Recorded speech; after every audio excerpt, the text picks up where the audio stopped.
Before we begin this journey into one of the most suppressed spiritual narratives in history, I need you to understand something.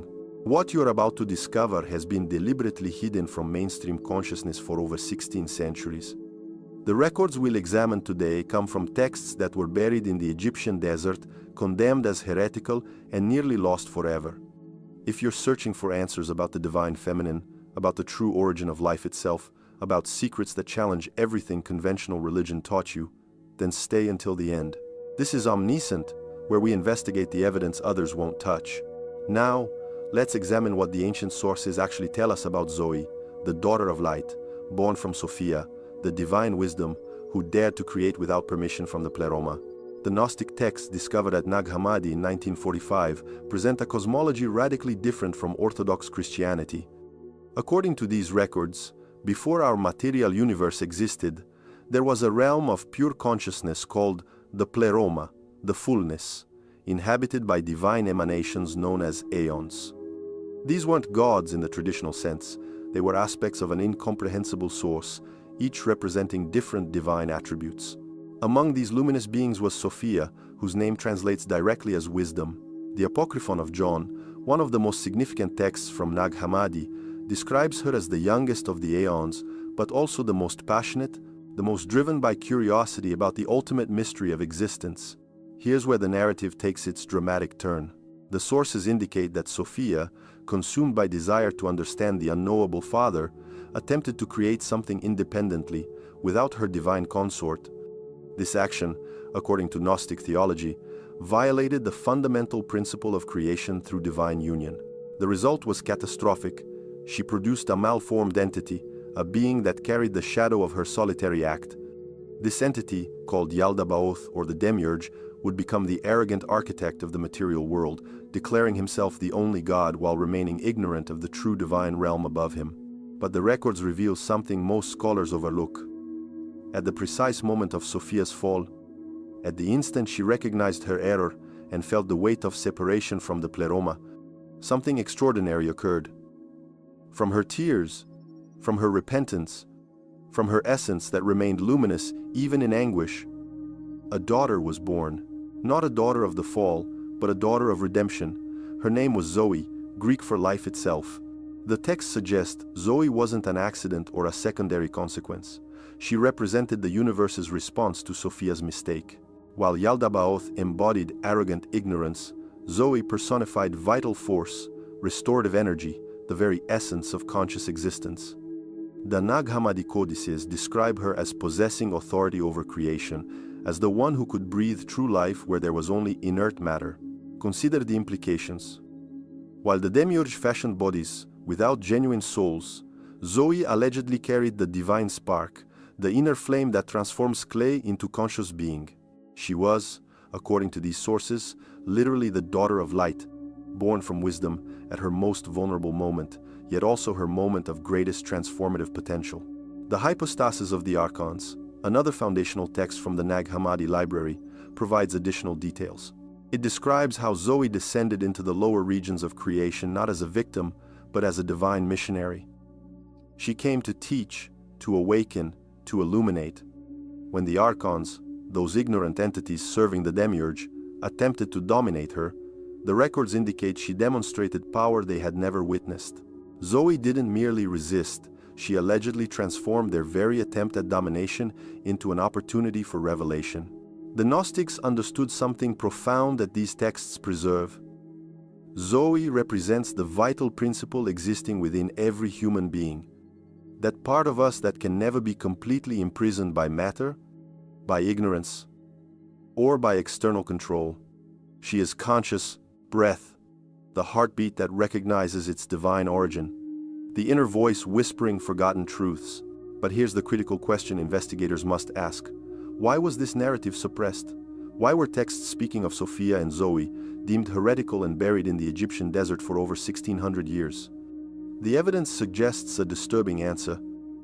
These narratives place the divine feminine at the center of both creation and redemption.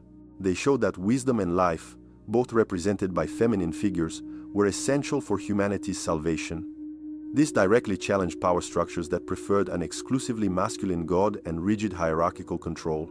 The historical record shows that early church authorities systematically suppressed Gnostic texts, condemning them as dangerous heresies. The writings that survive did so only because someone, perhaps a monk who recognized their value, carefully sealed them in a jar and hid them in a cliff face near Nag Hammadi, where they remained untouched until their accidental discovery in the 20th century. Zoe, the daughter of light, according to these ancient sources, was born from her mother's darkest moment to become creation's brightest hope. The texts suggest that even from our errors, from our falls, something extraordinarily redemptive can emerge. Whether one accepts these accounts as literal truth, symbolic mythology, or suppressed history, they present a vision of the divine feminine that mainstream traditions fought hard to erase. We've established how Zoe emerged from Sophia's most vulnerable moment. Now we need to examine the actual documentary evidence. The ancient manuscripts discovered at Nag Hammadi contain explicit references to the Daughter of Light that challenge everything mainstream Christianity teaches about creation and redemption. Let's investigate what these texts actually say. In December 1945, an Egyptian peasant named Muhammad Ali al-Sammam was digging near a cliff face close to the town of Nag Hammadi in Upper Egypt, searching for natural fertilizer for his crops. What he unearthed would permanently alter our understanding of early Christianity and Gnostic spirituality. Buried in the sand was a sealed ceramic jar containing 13 papyrus codices, totaling over 50 separate texts. Among these ancient manuscripts, several explicitly mention Zoe, life, the daughter of light. The most significant of these documents is undoubtedly the Apocryphon of John. This extraordinary text presents a direct revelation from the resurrected Christ to the Apostle John, explaining the true nature of creation, the fall, and redemption. Here, Zoe occupies a central role that extends far beyond a minor character. The text describes how, after the birth of the demiurge Yaldabaoth, Sophia recognized her error and cried out to the Pleroma for assistance. It was at this moment of sincere supplication that Zoe emerged.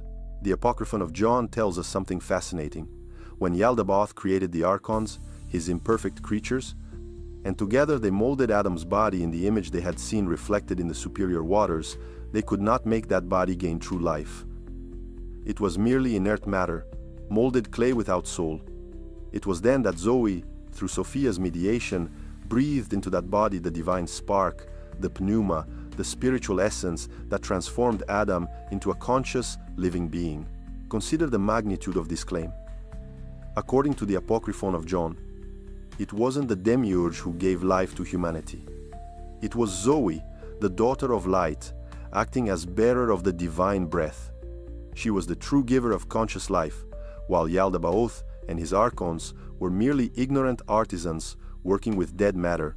But there's another equally revealing text, the hypostasis of the archons, also known as the reality of the rulers. This manuscript presents an even more dramatic narrative.